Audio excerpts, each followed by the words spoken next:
come around the front, just go ahead and you can just present the jersey to them right now. Oh, okay.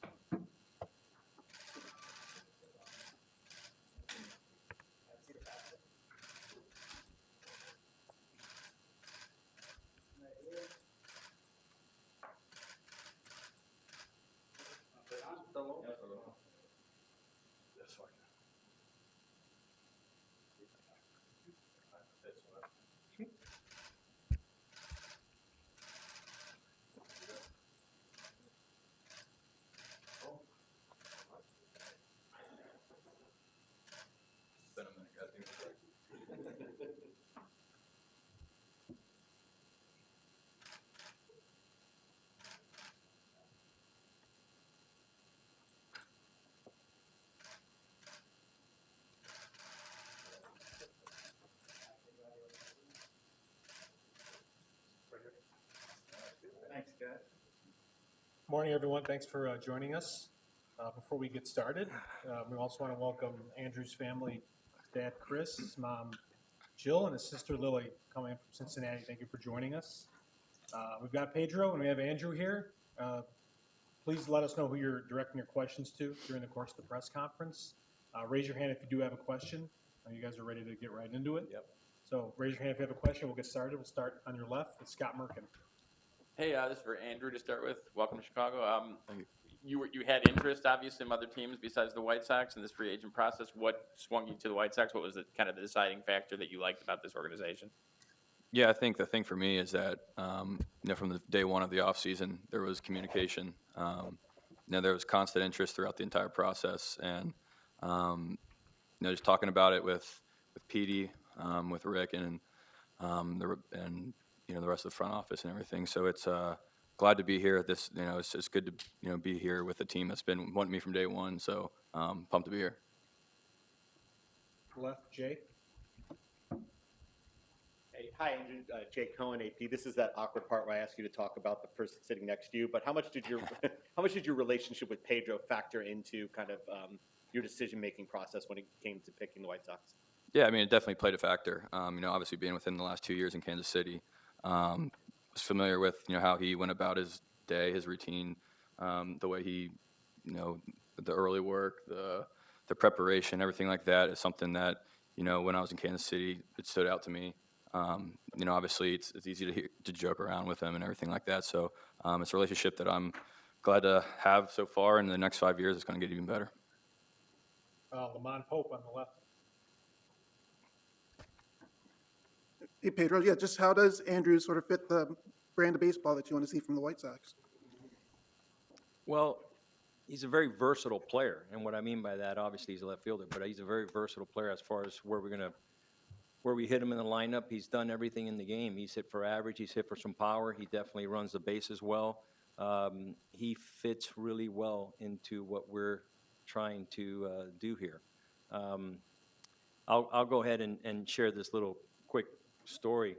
I went in for when I was preparing for my first interview with Rick and some of the guys, I identified Benny as a great fit for our ball club, but I didn't mention his name that particular day. And it wasn't until the second interview with Kenny and Rick that one of them mentioned, "Hey, what are your thoughts on Andrew Benintendi?" And I'm like, okay, you mentioned it, not me. So now let me talk about him. So he fits perfect. He fits perfect in this ball club. He fits perfect in this park. He's exactly what we were looking for this offseason. On the left, Vinny. Andrew, you've been able to play against this White Sox team for the last couple of years, obviously before that in Boston too. But what do you see when you've looked across the field at this group of guys, most of whom are going to be coming back next year and being your teammates? What do you see from this collection of players? Yeah, especially the last 2 years, obviously playing a lot more frequently, playing the Sox a lot more frequently in Kansas City. Obviously, the first thing that stands out when I think about that team is the pitching staff. The tough arms in the bullpen, the tough starters. But then it's just a bonus on the other side too, is the talent at the plate, the at bats that guys have, the speed, the power. So I'm excited to be a part of that. Obviously watching from afar, but the last few years, but to be a part of that lineup, to be a part of this team, I'm excited to get things going. Straight ahead on the left, Jesse Rogers. Hey, Andrew, Rick talked last night about your offensive game. You've had more slugging, other years more contact. You've mentioned hitting at Kaufman maybe impacted that. Where do you see it as it evolves over the next few years? Would you like to get a little bit more slugging back in along with that contact? Oh yeah, I think everybody would love that. But I think for me, playing in Kaufman in 2021, I got pretty frustrated just flying out. We joke about it all the time. These long flyouts, where I'm not the biggest guy who's, it's going to take everything I can to hit a ball out of that stadium. So going into last year, I was thinking that let's just hit for a higher average and higher on base, and hopefully this works, or else I'm going to be in a world of trouble. Yeah, I mean, just trying to become a complete hitter. I think playing in this stadium, a lot of those long flyouts will turn into doubles and home runs, without even trying to change anything. So again, I just want to, whatever the team needs me to do, whatever kind of player they need me to be, that's what I'll try to be.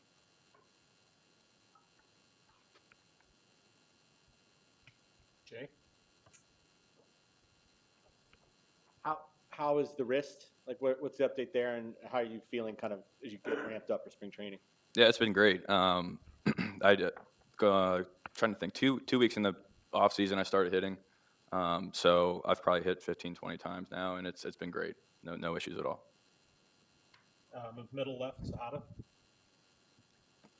Pedro, you obviously know Andrew well. He's coming off an all-star season, but do you see even more upside for him, and is there a plan in place to kind of get even more out of him?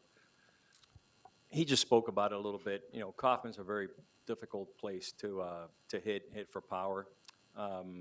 He about 2 weeks into last year, he pivoted and turned himself into a high on base guy, and I'm gonna just hit 300 and do whatever this team needs to win a baseball game. He's gonna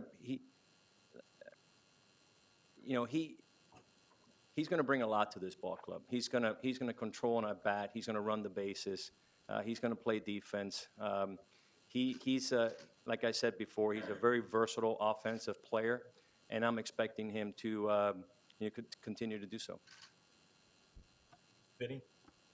Pedro, you just mentioned a lot of on-field baseball qualities. What are some of the off-field baseball qualities that Andrew brings that makes him a good fit in this clubhouse?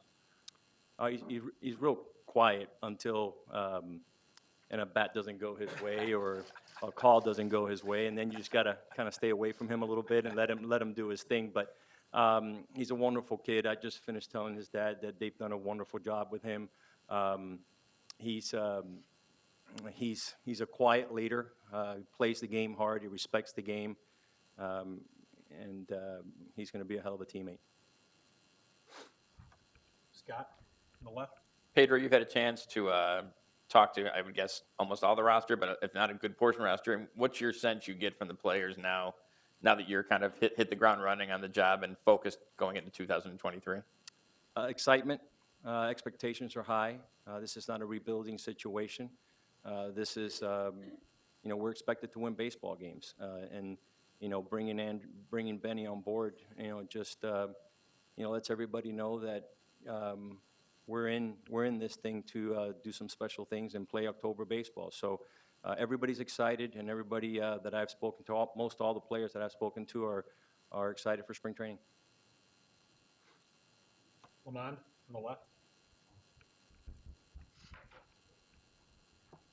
Andrew, we talked about you offensively, but defensively, just how's your game sort of evolved defensively, and just what does it mean to be able to bring that aspect of the game to the White Sox, which is something they need as well. Can you repeat that? And Andrew, defensively, just how's your game sort of evolved, and what can you bring from that side as well for the White Sox?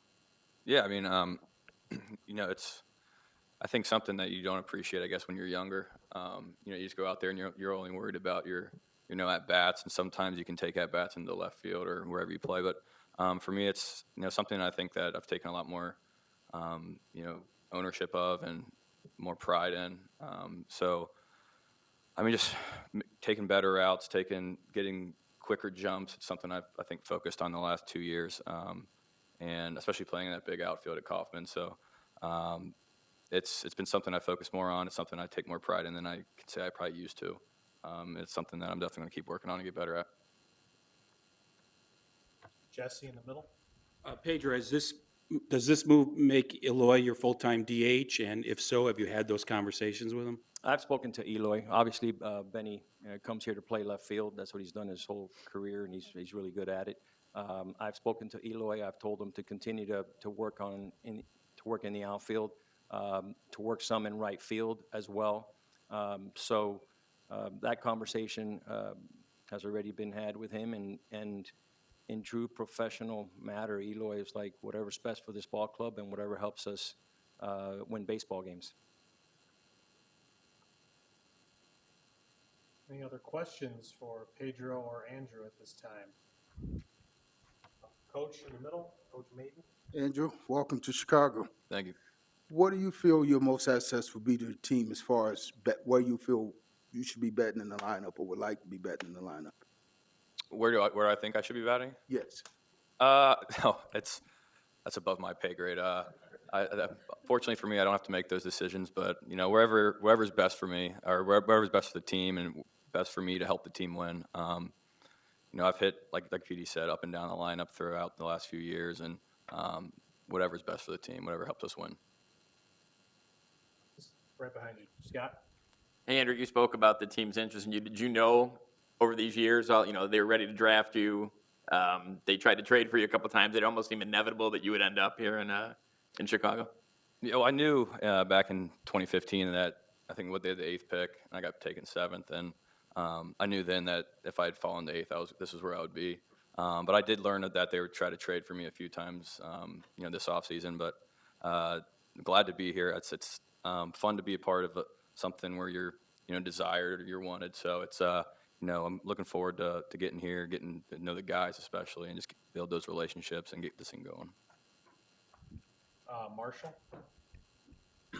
Andrew, just curious, based on what you just said, have you talked to any of your new teammates, and do you have any prior relationships with them? Yeah, I've spoken to a few, and I've played with a few as well. Moncada, Kopech a little bit, and then Joe Kelly, obviously. So, but I think I have at least a little bit of a relationship with a lot of guys just from playing against them, the last 6 years. So, definitely looking forward to taking those relationships to the next level out in spring training and get those things going. On the left here, Tim Stebbins. Andrew, a bit of off the beat question, but new number for you, and 23 is obviously pretty well known in this city. Is there any connection to that, choosing that number? I was afraid this would be asked. It's not what you'd think. I am a Michael Jordan fan. I was growing up. But, the main numbers I usually would like to wear were all taken or retired. And this presented itself, and, I thought, why not? My sister, her senior year, was 32, so I can say I flipped that around in support of her. So, no, it's a cool number. It's obviously an iconic number, in this city, and I'm by no means trying to, try to say anything about that. But, it's a cool number, and, hopefully it does me well. Any other questions for Andrew or Pedro? Okay, thanks, everybody. If you have any additional requests, please find Bob or myself, and we'll get them done. Best of our ability. Thank you guys very much. Appreciate your time. Thank you.